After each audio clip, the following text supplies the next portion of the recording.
Paano kung isang araw, bigla ka na lamang iniwalayan at inabandona ng lalaking mahal at pinagpalit ka sa iba dahil na-realize niya na hindi ka niya totoong mahal? Mga kaibigan, isang kwentong maaring magbibigay sa iyo ng inspirasyon o maaring iyong naranasan sa buhay. Sa kwento na ito, maaring mapaiyak ka, magalit, matuwa, ngunit higit sa lahat, sana magustuhan mo ang kwento na ito. Pero bago tayo magsimula, labis akong nagpapasalamat sa walang humpay ninyong pagsuporta sa aking munting channel.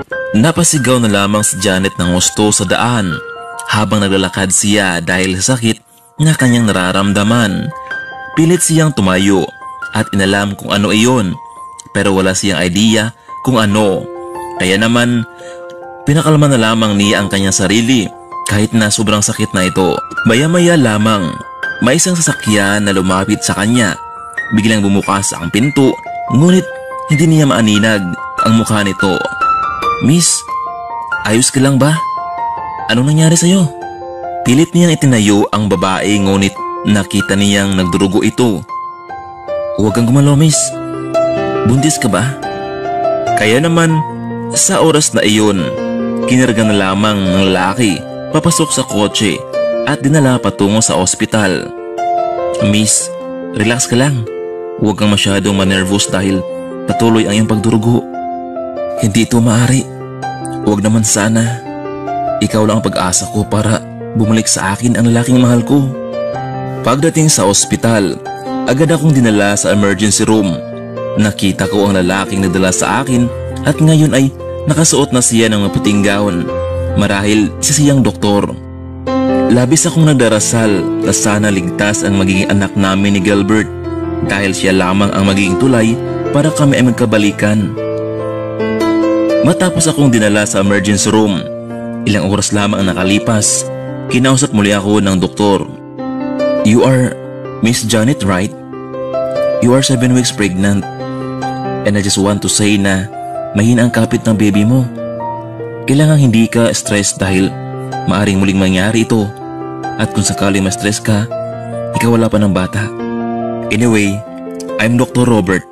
If you need me, just call me at tawagan mo lamang ako sa calling card ko, okay?" "Doc, maraming salamat sa pagtulong mo sa akin at sa pagdala sa ospital." Hindi mapigilan ng aking mga mata ang pagtulo ng luha sa sobrang saya. "Mrs., alis na ako. Marami pa akong pasyente na asikasuhin." "Maraming salamat, Dr. Robert." Ilang araw din akong nanatili sa ospital para makasigurado sa kaligtasan ng magiging anak namin ni Gilbert. Dahil mabuti na ang pakiramdam ko, umuwi na ako sa aming bahay. Ilang araw lang akong nawala sa bahay, ngunit parang haunted house na ito. Pagpasok ko sa loob, mas lalong bumalaga sa akin ang katahimikan. Marahil hindi pa rin umuwi si Gilbert. Kaya naman, kinuha ko ang cellphone at tinawagan siya, pero out coverage ito. Kaya naisip ko na lamang na tawagan ang kanyang sekretary. "Hello, Grace. Narin ba sa office ang Sir Gilbert mo?" "Ma'am Janet, wala pa siya rito ngayon. Ilang araw din po siyang hindi pumapasok." "Ano? Alam mo ba kung nasaan siya ngayon?" "Hindi ho, Ma'am Janet. Pero marahil si Gerson, alam niya kung nasaan si Sir Gilbert." "Pwede ba ako makahingi ng number ni Gerson? Ako natatawag sa kanya." "Hello? Sino sila?" "Gerson, si Ma'am Janet to. Pwede ba kita makausap?" "Ma'am, ano pong kailangan ninyo?" "Gerson, nasaan si Gilbert?" Ma'am, hindi ko po alam kung nasaan siya ngayon." "Please, Gerson, tell me the truth. Kailangan kong makausap siya. May malagong sasabihin sa kanya." "Ma'am Janet, ang totoo ay hindi pinapasabi ni Sir Gilbert. Pero sige, sasabihin ko na sa iyo ang lahat. Naroon siya ngayon sa isang condo unit na nabili niya kamakailan lamang." "Ano? Bumili siya nang hindi ko man lamang nalalaman?" "Oo, ma'am. Eto nga pala ang address. Huwag mong ipaalam sa kanya na ako ang nagsabi sa iyo." Nagtungo na itong si Janet sa kondo, sakay ng kanyang kotseng regalo noon ng kanyang daddy at mommy. Bago ito nagtungo sa ibang bansa. Pagdating sa lugar, pumasok na ito at sumakay ng elevator. Hindi niya maintindihan ang kanyang naramdaman na halos kumakabog ang kanyang dibdib. Laking gulat ni Janet dahil sa labas pa lamang ng kwarto nakita niya ang asawa na may kasamang ibang babae. Ngunit kahit ganun pa man ay pilit niyang pinakalma ang kanyang sarili at lumapit. Gilbert, pwede ba mag-usap tayo? Hindi nakabasalita ang dalawa sa kanilang nakita. Bumili ka pala ng kondo na hindi ko nalalaman. At sino itong babaeng ito na kasama mo? Pwede ba, Janet? Kung yan lang naman ang pinunta mo dito ay umalis ka na. Ano? Gilbert, naibang ka na ba? Asawa mo ako. Bakit mo ko pinagtabuyan? Gilbert, I'm pregnant. Magkakaanak na tayo. Pwede ba, Janet? Huwag kang magsinungaling sa akin. Ilang taon tayong nagsama at ngayon bigla kang magsabi na magkakaanak na tayo? Totoo, Gilbert. Tingnan mo itong pregnancy test ko. Pwede ba, Janet? Umalis ka na. Pero, Gilbert, paano itong anak natin? Janet, hindi na kita mahal. Alam kong nagsinungaling ka lang sa akin. Alam kong pakana mo lang ito para bumalik ako sa'yo, hindi ba? Pero buo na ang desisyon ko. Pero kung gusto mo, ipalaglag mo ang bata at pirmahan mo itong divorce paper patapos na tayo. No, hindi ako papayag sa binabalak mo, Gilbert. Asawa mo ako. Janet, hindi mo ba narinig ang sinasabi ko sa'yo? Hindi na kita mahal. Wala nang saysay pa kung ipagpatuloy pa natin ito. Dahil sa sakit na naramdaman, umalis na lamang itong si Janet sa kondo, sakay ng kanyang kotse at lutang ang isip. Hindi napigilan ng babae na bumuhos ang mga luha dahil sa sakit na naranasan. Ngunit naalaala niya ang sinabi ng doktor na kailangan niyang maging kalmado dahil sa sitwasyon ng bata sa kanyang sinapupunan. Ngunit wala na siyang pakialam dito ngayon. Dahil wala nang lalaking mahal na mahal niya. Ano pang saysay ng mga ito? Bumaba siya ng kotse at lumapit sa gilid ng tulay na wala sa kanyang sariling pag-iisip. Tumingin sa malayo, ramdam niya na tila siya lamang ang nag-isang tao sa mundo. Humakbang ang mga paa sa tulay, itinaas ang mga kamay nito. Gusto niyang tapusin ang buhay dahil wala nang saysay pa ang lahat sa kanya. Ngunit ilang saglit lamang, may biglang humawak sa kanyang braso. Pilit siyang hinablot nito papalayo ng tulay. Ano ka ba? Anong ginagawa mo? Huwag mong ituloy ang binabalak mo. Sa isang saglit lamang, laking gulat ni Janet kung sino itong lalaking humawak at pumigil sa kanya. Ikaw?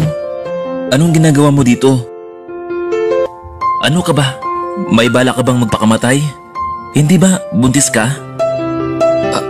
Doc Robert, wala nang saysay ang lahat ng ito dahil hiniwalay na ako ng asawa ko. Mrs., hindi solusyon ang binabalak mo. Bumangon ka. Magsimula ka ng bagong buhay. Nawala siya. Pero hindi ko kaya, Doc. Mahal ko ang asawa ko. Janet, kaya mo yan. Isipin mo na lang, ito para sa maging anak mo at siya lang ang intindihin mo. Buhayin mo siya na mag-isa. Kahit wala ang asawa mo, sigurado akong makakaya mo ito. Dahil sa narinig niya mula sa doktor, nagbago ang pananaw niya sa buhay. Mrs., if you need my help, nandito lamang ako. Ilang linggo ang lumipas, nakapagdesisyon itong si Janet na magtungo na lamang sa kanyang mga magulang sa ibang bansa para doon simulan ang bagong yugto ng buhay. 6 na taon ang nakalipas. Baby, good morning. Wake up na. It's time to eat. Naging maayos ang aking panganganak sa tulong na rin ng aking mga magulang. Siya si Baby Lance ang nagpabago sa aking buhay. Mom, I don't want to eat. But why, baby? Mom, I need my dad. Where is he? Baby, hindi ba sinabi ko na sa'yo noon na wala nang dad mo dahil sa isang aksidente? Mom, I don't believe you. Alam kong buhay pa si daddy. I want to see him. Hinawakan ko ang kamay ng aking anak at ramdam ko na gusto niyang magkaroon ng ama. Ngunit hindi maaari dahil napaka-irresponsable ng lalaking iyon at ayaw ko na siyang makita pang muli. Pinahid ko na lamang ang mga luha na tumutulo sa aking mga mata at nakita ko ang mukha ng aking anak na malungkot. Masakit sa akin ang ganitong pangyayari pero naawa ko sa aking anak na nahirapan din. Sige baby, uwi tayo sa bansa natin. Talaga ma'am? Yes, thanks ma'am. Kasalukuyan akong naligpit ng aming mga gamit at hinatid kami ni na ma'am at dad sa airport. Anak, are you sure na uwi ka ng Pinas? Yes ma'am, nakamove on naman ako eh. Ikaw ang bahala iha. Don't forget to call us when you get there, okay? Yes, ma'am. Lumapag na ang eroplano, naging aligaga si Lance sa mga bagay na nakikita niya. Pagpasok naman sa waiting area, nakita ko si Susan, ang pinsan kong maulit na naghintay sa amin. Janet, welcome home. Aba, ito na ba ang anak niyo ni Susan? Huwag mo na ituloy. Tapos na kami at wala na kami yun, di ba? Pero Janet, in fairness ha, nagmana siya sa lalaking iyon. Sumakay na kami ng sasakyan ni Susan. Pansamantala mo na kaming nakatira sa kanyang bahay. Susan, hanggang ngayon ba ay mahilig ka pa rin sa mga aso? Insan, alam mo naman na dito lang ako masaya. Maya-maya lamang ay narinig na lamang nilang sumigaw itong si Lance, kaya naman ay nagmadali silang nagtungo sa kanyang kinaroroonan. What happened, baby? Ma'am, that dog bites me. Laking gulat nilang dalawa nang makita si Lance na may kagat sa hita. Susan, may kumpleto na ba na anti-rabies ang aso mong iyan? Hindi nakasagot ang dalaga dahil bagong dating lamang ito sa kanya. Kaya naman, dali-dali nila itong binuhat at dinala sa malapit na hospital. Dok, nakagat po ng aso ang anak ko. Kailangan niya ng bakuna. Mrs., relax lang po kayo.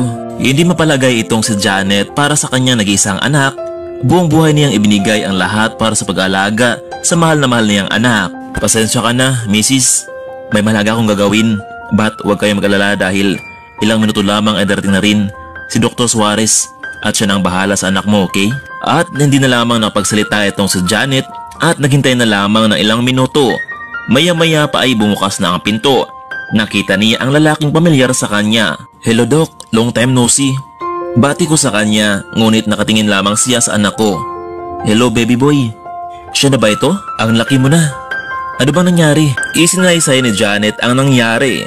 Kaya naman ay agad na kumilos ang doktor at binigyan ng anti-rabies ang bata. Big boy ka na, hindi ba? Hindi ito masakit. Parang agat lang ng langgam. Walang naging reaksyon si Lance sa pagturok ng bakuna.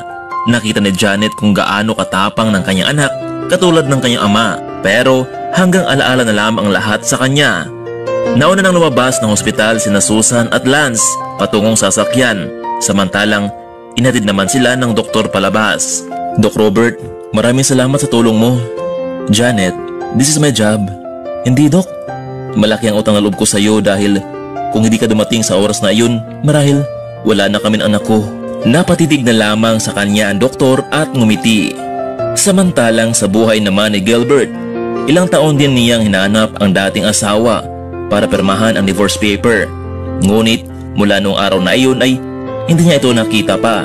Bumukas ang pinto ng office. Nakita kong pumasok si Claire, ang aking fiancé. Oo, engaged na kami.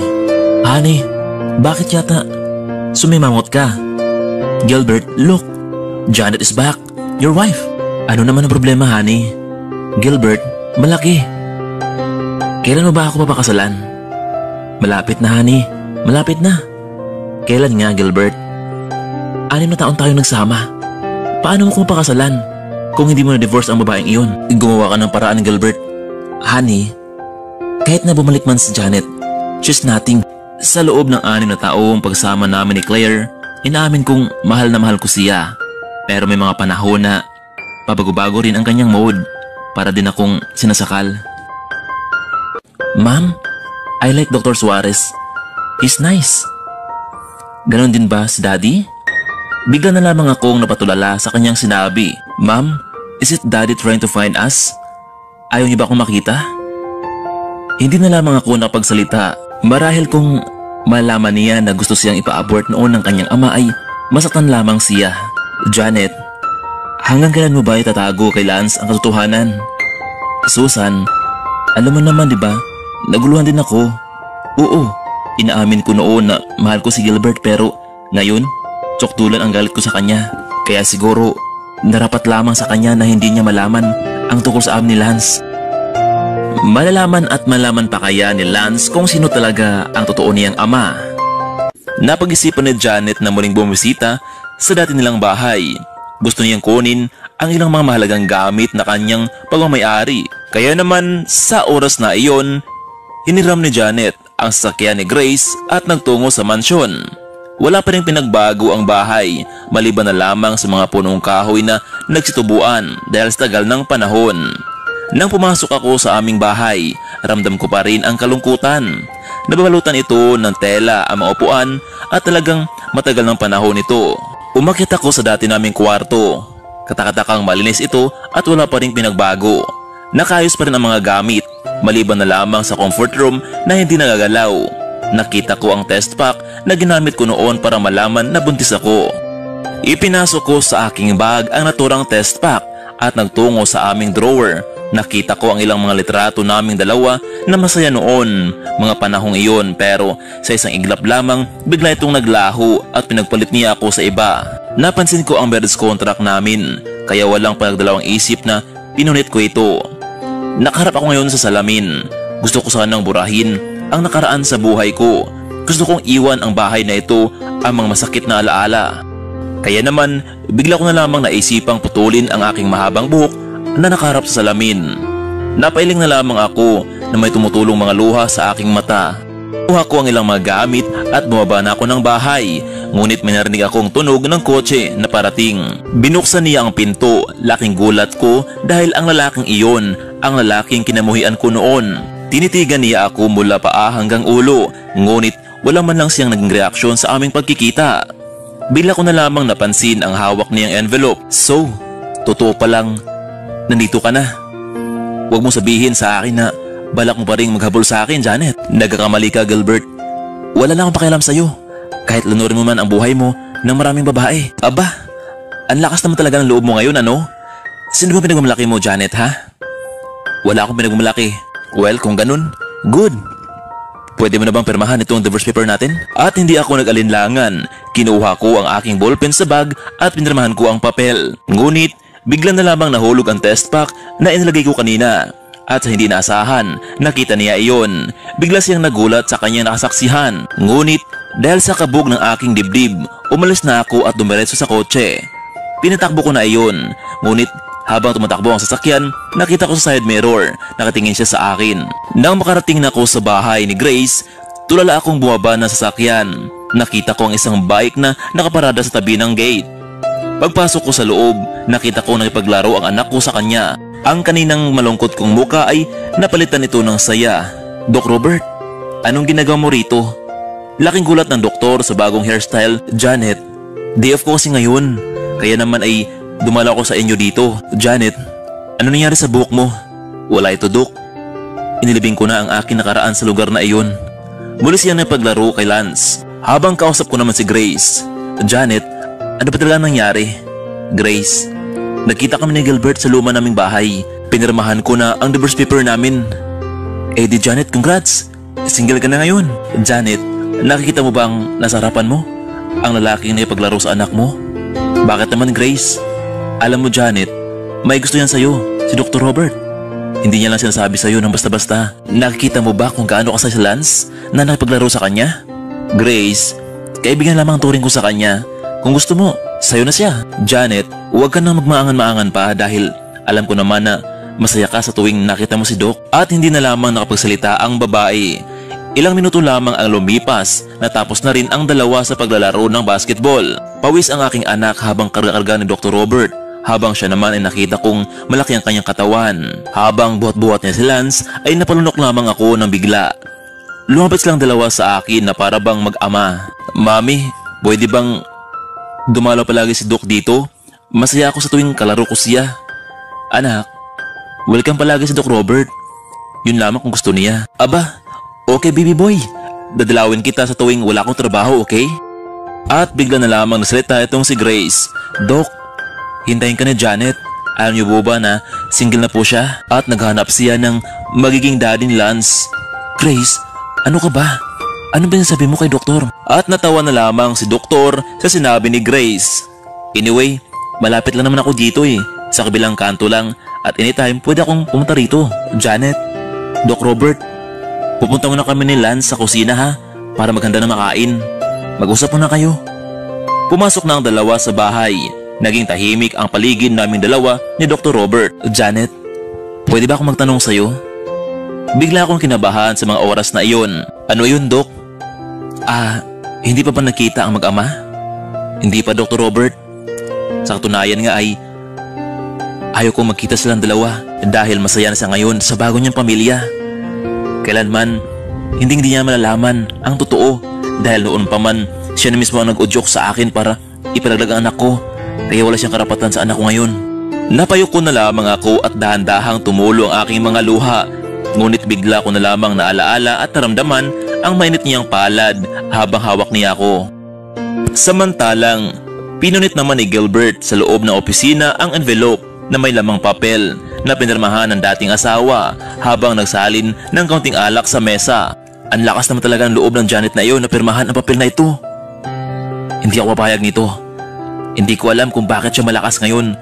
Hindi ko alam kung bakit ako nagkaganito samantalang ito naman ang gusto ko para mapakasalan ko na si Claire. Masyado naman yata ang tumapang ang babaeng iyon. Ano ang pinagmalaki niya? Bakit malakas ang kanyang loob? Masyado tuloy ako naging stress sa muli namin pagkikita. Samantalang bumukas ang pinto, nakita ko si Claire na papasok sa loob ng opisina na may ngiti sa labi. Ngunit nang makita niyang magulo ang loob ng office, biglang nagbago ang kanyang reaksyon. Ano ibig sabihin nito, Gilbert? Pinirmahan niya pero pinunit mo naman? Huwag mong sabihin na sa akin na nagbago ang desisyon mo, na makita mo siya. Pwede ba, Claire? Huwag mo na ngayon. Bakit, Gilbert? Ano bang nasa isip mo? Sabihin mo sa akin. Maya-maya lamang lumabas itong si Gilbert sa opisina. Ano kayang binabalak ni Gilbert? Bakit kaya niya pinunit ang papel na matagal na niyang hinihintay para sa kasal ni na Claire? Sa paglabas ko mula sa opisina, tinawagan ko ang caretaker ng mansyon namin.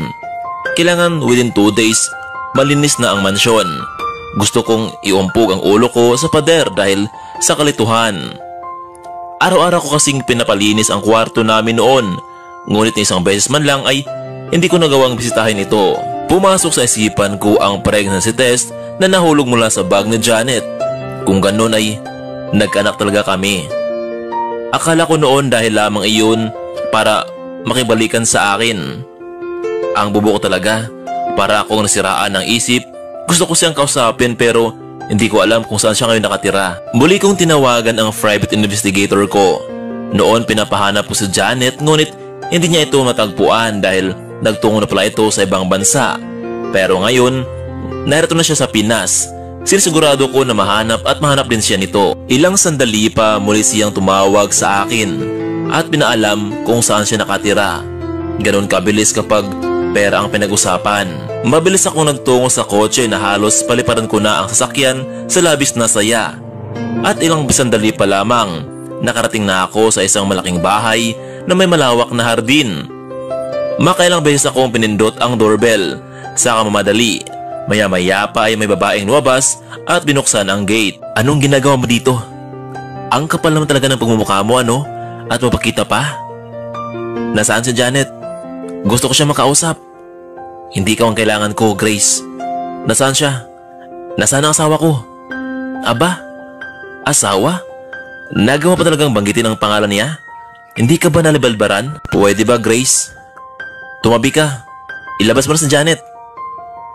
Hanggang dyan ka lang, Gilbert. Baka gusto mong ipalapa kita sa mga aso ko. Sige, subukan mong pumasok at magsisisi ka. Napasilip ako sa loob ng gate. Nakita ko ang isang batang lalaki. Grace, siya ba ang anak ko? Sabihin mo sa akin. Maya-maya lamang, may boses ng lalaki na nagsalita. Anak ko siya. Bakit? Dok, pakipasok naman ang bata sa loob ng bahay. At ikaw, Gilbert, umalis ka na. Umalis ka na. Grace, sino kausap mo dyan? Narinig ko ang isang boses ng babae at mukhang boss iyon ni Janet. Sumilap siya sa gate. Janet, magtapat ka sa akin. Nag-anak ba tayo? Tinitigan ko ang mata ni Janet ngunit wala man lang naging reaksyon sa kanya. Oo, nag-anak tayo. Talaga? Nasaan siya? Gilbert, nababaliw ka na ba? Hindi ba ikaw mismo ang nagsabi sa akin noon na ipinaglago ang bata dahil wala kang pakialam sa amin? Kaya wala ka nang dapat pang habulin sa akin. No, nagkakamali ka, Janet. Asawa pa rin kita dahil hindi ko naman pinirmahan ang divorce paper. Ang kapal mo rin talaga, Gilbert, ano? Kitang-kita ko ang pagdaloy ng mga luha sa mata ni Janet. Gusto ko itong punasan pero parang may sumasagabal sa akin. Dahan-dahan ko siyang binitawan at pumasok siya sa loob ng bahay. Samantalang, pagyawang-gewang akong naglalakad patungong condo unit matapos kong uminom ng alak dahil sa mga pangyayari na hindi ako makapaniwala. Hindi ako titigil, Janet. Sinasayang mo lang ang pagkakataon na meron ka at ako iyon. Pumasok na ako sa unit, ngunit nadatnan ko si Claire na nakaupo sa sofa. Gilbert, ano pa bang hinahanap mo? Narito naman ako. Bakit ba hindi mo makalimutan ang babaeng iyon? Anong meron sa kanya na wala ako? Lumapit sa akin si Claire at hinalikan niya ako sa labi. Claire, totoong buntis noon si Janet. Ano? Ibig sabihin ba na nagkaanak kayo? Oo, Claire. Pero alam mo, hindi ko akalain na hanggang sa ganong bagay ay susundin niya ang utos ko na ipalaglag ang bata. Gilbert, kung ganun, bakit ayaw pang i-divorce ang babaeng iyon at tayo na lamang ang gumawa ng bata? Gilbert, matagal ako naghihintay. 6 na taon ang tinitiis ko. Ilang saglit pa pinagpatuloy ni Gilbert ang paghalik kay Claire hanggang sa tuluyan na silang nawala ng kontrol sa sarili. Malaki na talaga ang pinagbago mo, Janet. Noon, hindi mo kayang mawala ako. Puro kartihan lamang at mahilig kang magsuot ng mga eleganteng damit. Pero ngayon, napakasimple mo na. Hindi ko na makita ang dating Janet. Nagpatuloy ang paghalik ni Claire sa akin mula ulo hanggang paa, pero hindi ko maiwasan na pumasok sa isipan ko itong si Janet. Samantalang sa bahay naman nila Janet, Dok, pwede bang huwag ka man umalis? Nakita ko kasi na masyado pang naguluhan itong si Janet. Saan naman ni Grace? Nilapitan ni Dr. Robert itong si Janet habang nakaupo sa may hardin. Hindi ko alam, Janet, kung bakit hanggang ngayon ay pasan-pasan mo pa rin ang sakit ng dulot noon. Alam mo, Janet, wala man akong karapatan para punasan ang mga luhang dumadaloy sa mga mata mo. Gusto ko mag-offer sa'yo. Sana tanggapin mo ito. At dahil sa sinabi ng doktor, nagkatitigan silang dalawa. Alam mo, nakita ko kasi kung paano nangulila si Lance. Gusto niya magkaroon ng ama. Handa akong maging ama sa bata. Alam mo, Janet, halos magkapareho lang ang sitwasyon namin ni Lance. Noon, naghiwalay ang mami at daddy ko. Kaya lumaki ako sa puder ng lolo at lola ko. Ni minsan, hindi ko naramdaman ang pagmamahal ng isang magulang. Ang kaibahan nga lang ay nariyan ka para sa anak mo. At gusto kong punan iyon para maging kompleto ang pamilya ni Lance. Doc Robert. Oo, Janet. Totoo ang mga sinasabi ko. Alam mo, 6 years ago, bago kita nakita sa may tulay, wala rin ako noon sa aking sarili. May asawa ko noon, bagong kasalan kami, habang daladala niya ang anak namin na 6 na buwan sa kanyang tiyan. Nangako ako sa aking sarili na kapag lumabas na ang bata ay alagaan ko silang dalawa. Ngunit isang gabi noon, pauwi ng asawa ko mula sa trabaho. Sa hindi naasahan ay naaksidente ang kotseng kanyang pinagmamaneho. Nawala ang 2 buhay na mahal ko. Kaya hindi ko makapaniwala sa sinapit ng dalawa hanggang sa nakita kitang nasa gilid ng tulay. Oo, isa akong doktor pero hindi ko man lamang nagawang iligtas ang buhay ng aking mag-ina. Ang buhay ng anak namin na kasing edad na sana ni Lance. At hindi nakapagsalita itong si Janet sa kanyang natuklasan sa buhay ni Doc Robert. Tila mas masakit pa sa kanyang naranasan ang sinapit ng doktor dahil nawala ang mga buhay na mahal niya. Sigurado ka ba? Baka naman kami pang maging dahilan para maging magulo ang buhay mo. Nakahanda ako, Janet, sa anumang mangyari. At hindi naman nagpatumpik-tumpik pa itong si Janet. Sumang-ayon ito sa offer ng doktor. Naging masaya si Lance dahil pinagtapat ni Janet sa anak na si Dr. Robert ang kanyang daddy. Mula noon, naging masayahin ang bata dahil sa wakas ay natupad na rin niya ang gusto niyang mangyari, to have a complete family. Pero napansin niyang hindi sila magkasama sa isang kwarto. Mami, bakit maghiwalay kayo ni daddy ng kwarto? Akala ko ba family na tayo? Hindi na lamang napagsalita ang ina, kaya kinagabihan napilitan si Janet matulog kasama si Lance at si Dr. Robert para masabi nitong buo na silang pamilya. Ngunit hindi makatulog ang dalawa dahil ito ang unang pagkakataon na magkasama sila. Mahimbing namang natutulog si Lance habang ang dalawa naman kahit anong pilit nilang ipikit ang kanilang mga mata ay hindi sila dinadalaw ng antok. Janet, pwede ba tayo mag-usap? Alam kong nanibago tayo sa sitwasyon na ito. Bakit hindi natin ituloy ito? Ang alin, Dr. Robert? Pwede ba? Tawagin mo lang akong Robert. Ituloy natin to. Yung totoo. Yung ikaw at ako. Mahal kita, Janet. Noon pa man, magmula nang matagpuan ko kayo ni Lance, naging maganang loob ko sa iyong dalawa. Robert, baka naman naawa ka lang sa aming dalawa. No, Janet. Give me a chance at papatunayan ko sa iyo na mahal ko si Lance at higit sa lahat, ikaw. Hinawakan ni Robert ang mga palad ni Janet at dandaang lumapit sa mukha ng babae. Napamikit na lamang ito si Janet nang dandaang dumampi ang kanilang mga labi. At sa isang iglap, naranasan muli nilang dalawa ang mga bagay nilang taon ding hindi nadama. Kinaumagahan. Good morning, Ma'am. Good morning, Dad. Wake up na po. Baby, bakit naman ang aga mong gumising? Ma'am, masaya ako kasi sa wakas ay kompleto na ang pamilya natin. Maya-maya lang may kumatok sa pinto. Janet, Dr. Robert, it's time for breakfast. Tawag ni Grace sa kanila. Lumabas naman sila sa pinto at nagtungo na sa mesa. Wow, tita, anong meron? Bakit ang daming pagkain?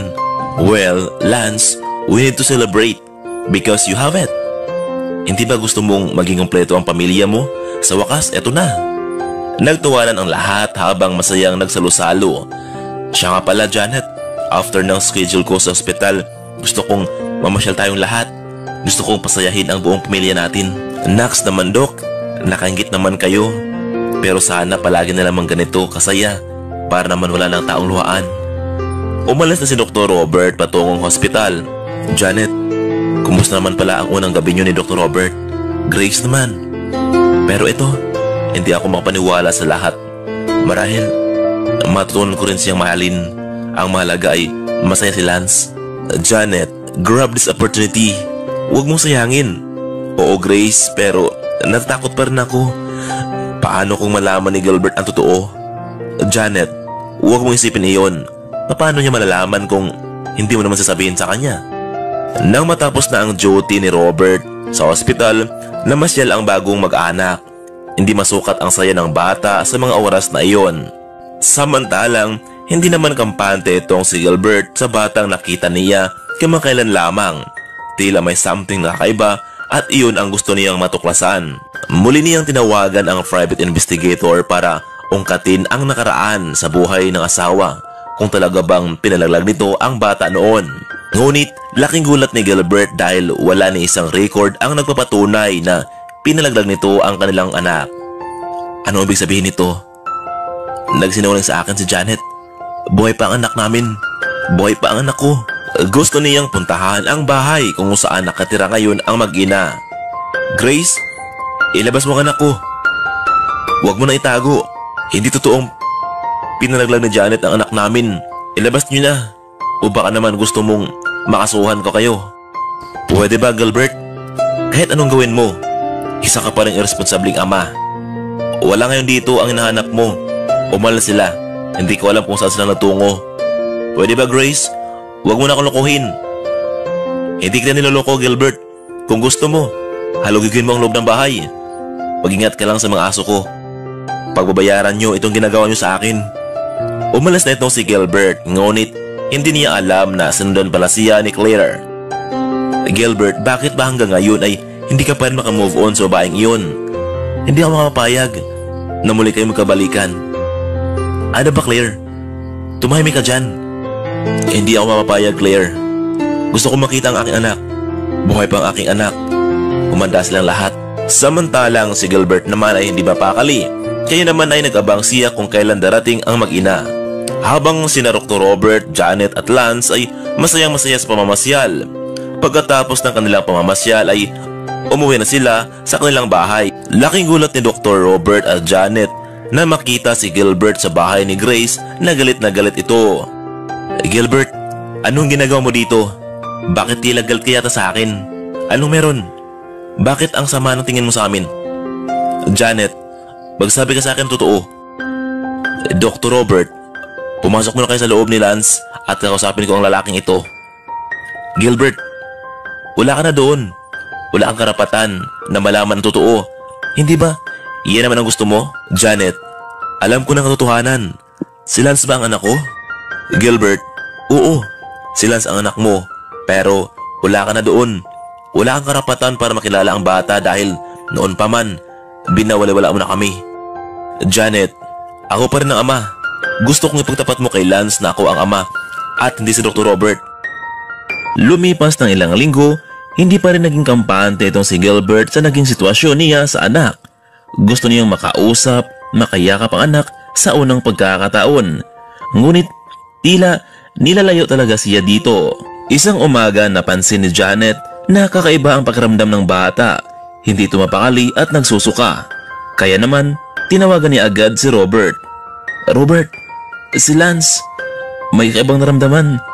Kaya naman, dali-daling chinek up ni Robert ang anak. Janet, mukhang mainit ang baby Lance natin.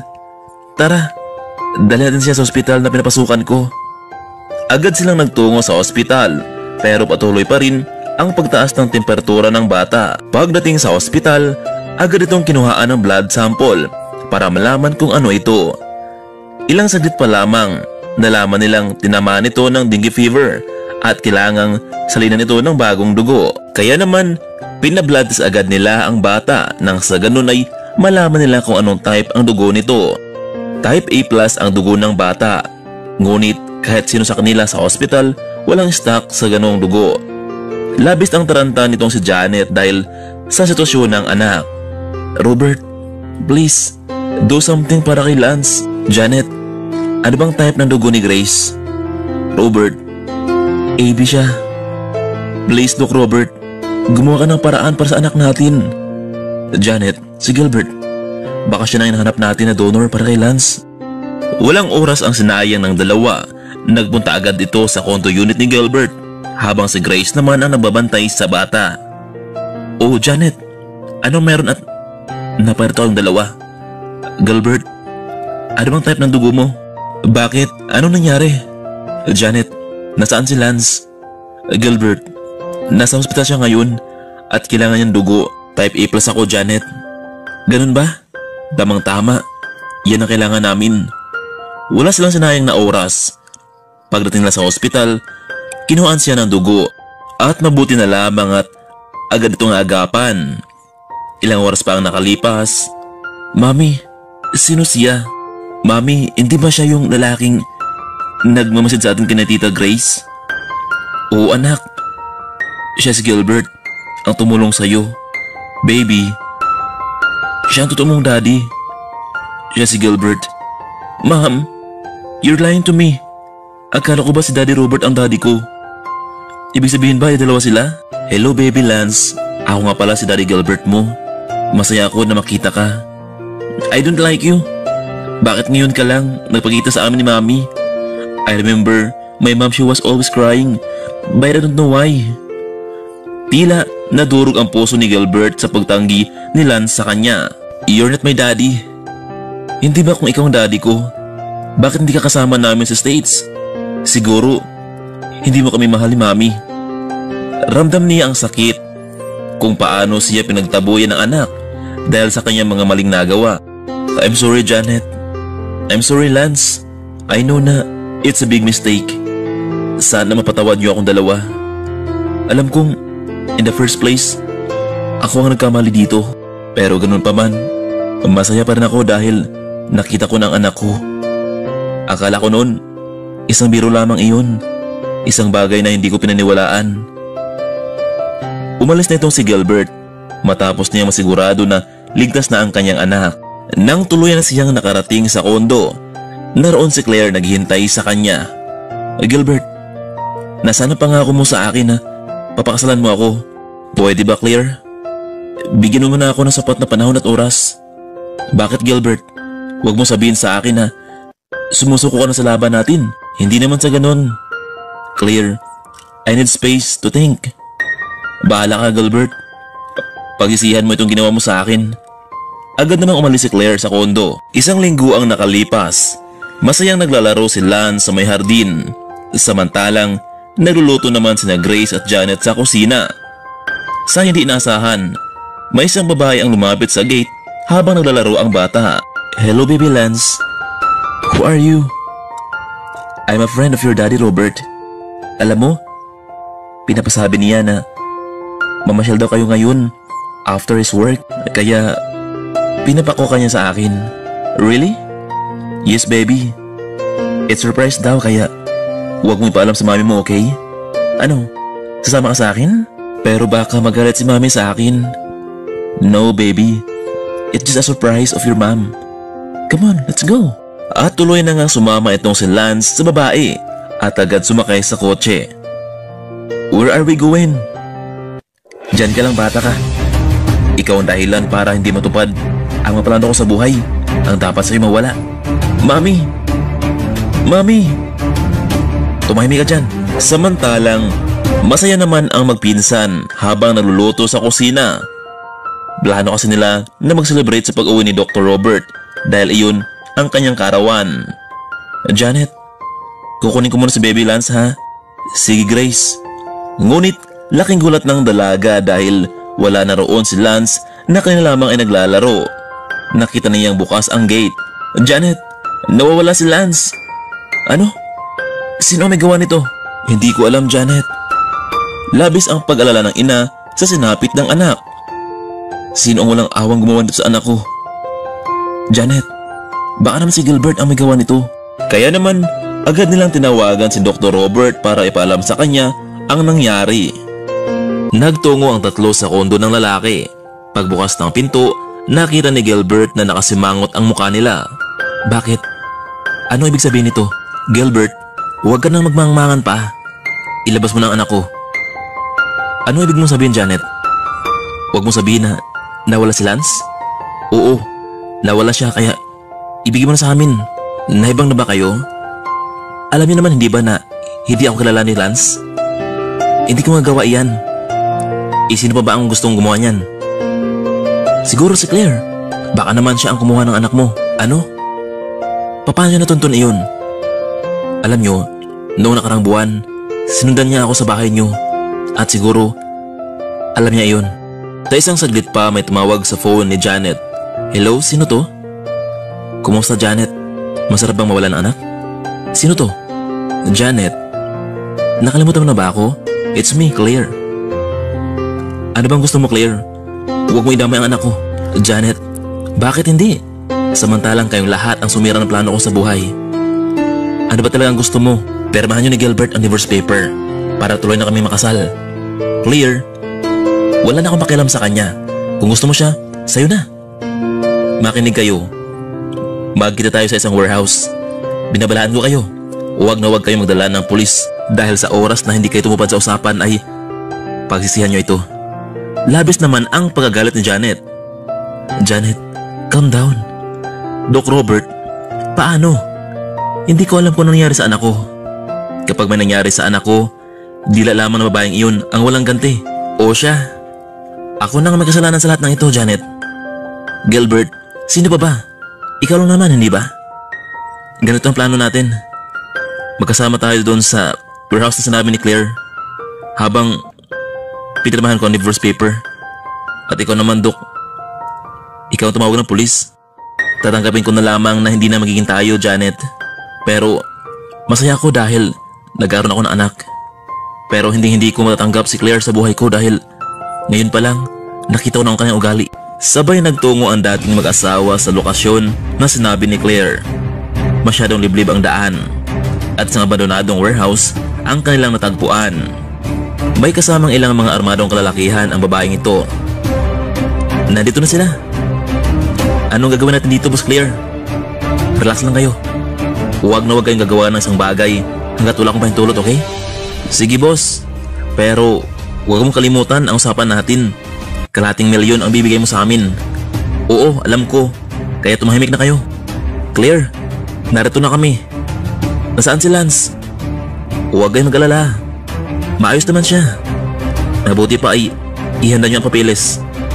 Claire, bago ko permahan, ipakita mo na anak ko. Gilbert, wala ka bang tiwala sa akin? Sa babaeng magiging asawa mo? Oh, heto. Narito ang anak mo. Mommy, help me. Lance, are you okay? Yes, Mommy, but I'm scared. Permahan nyo ng dalawa ang papeles. Nang sa ganoon ay tapos na ang usapan.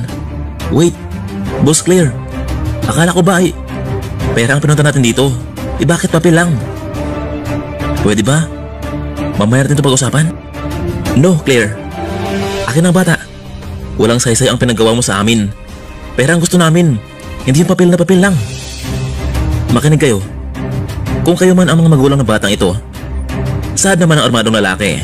Kailangan namin ng 500,000 bilang kapalit sa batang ito or else hindi nyo siya makikita. Grigor, ano bang ginagawa mo? Claire, wala akong pakialam sa plano mo. Pera ang gusto ko. Kalating oras ang palugit namin. 500,000 ang kailangan namin ng pera kapalit ng buhay ng batang ito. Labis naman ang pangamba ni Claire dahil hindi ganito ang kanyang plano. Grigor, akala ko ba nag-usap na tayo? Tumahimik ka, Claire. Baka gusto mong ikaw ang unahin ko. Maya-maya lang may tumawag kay Janet. Hello, Grace, nasaan na kayo? Janet, on the way na kami. Ilang minuto na. Wala pa bang hinihingi namin? Saan naman ni Grigor? Habang hawak niya ang batang si Lance. Maya-maya lamang dumating ang mga pulis, biglang nagkaputukan sa loob. Pare, mga parak! Takbo! Agad na nabitawan ng lalaki ang bata at nagpuputok ito, ngunit sa kasamaang palad ay tumama ang bala kay Gilbert. Gilbert! Sigaw ni Claire. Hayop ka! Wala sa usapan natin to. Rigor! Agad na umalis ang mga armadong lalaki habang hinahabol ng mga pulis. Sumigaw si Claire. Gilbert! Huwag kang mamatay. Claire, bakit mo ito nagawa sa akin? I'm sorry, Gilbert. Nagawa ko ito dahil mahal kita. Janet, I'm really sorry. Mahal na mahal ko kayong dalawa ni Lance. Mawala man ako sa mundong ito. Salamat dahil hindi mo sinunod ang utos ko noon sa ating anak. Maya-maya pa may lumapit na ilang kapulisan at pinusasan itong si Claire. Habang dinala naman sa ospital si Gilbert dahil sa tama ng bala. Mommy, Lance, are you okay? At sa kasamaang palad, hindi na nagawang umabot pa ni Gilbert sa ospital dahil sa tama ng bala. Habang nakulong naman tong si Claire dahil sa nagawa nito sa bata. Mommy, wala na ba si Daddy Gilbert? Oo anak, wala na ang daddy mo. Kung ganun Mommy, isa na lang ang daddy ko. Ma'am, ay kung pati si Daddy Robert mawala sa atin. I want real dad to care for us, Mommy. Nagyakapan ang tatlo. Samantalang dumating naman itong si Grace. Ayos na ba kayong lahat? Oo, Grace. Mabuti naman kung ganun. Ilang buwan matapos ang pangyayari. Janet, will you marry me? Robert, are you sure about this? Yes, Janet, I'm really sure about this. Oo, Robert, I do. Yes, salamat Janet. Hindi ka magsisi. Dad, congrats. Sa wakas ay pumayag na rin si Mommy. Naging masaya ang buhay ni Janet kasama si Lance at Robert. Sa kabila man ng maraming pagsubok sa buhay, huwag tayong sumuko sa laban. Dahil balang araw, ikaw din ay magtatagumpay. Hanggang dito na lamang mga kaibigan. Sana ay nagustuhan nyo ang isang kwentong maaring sumasalamin sa ating buhay. Hanggang sa susunod pa nating mga kwento. Maraming salamat at paalam.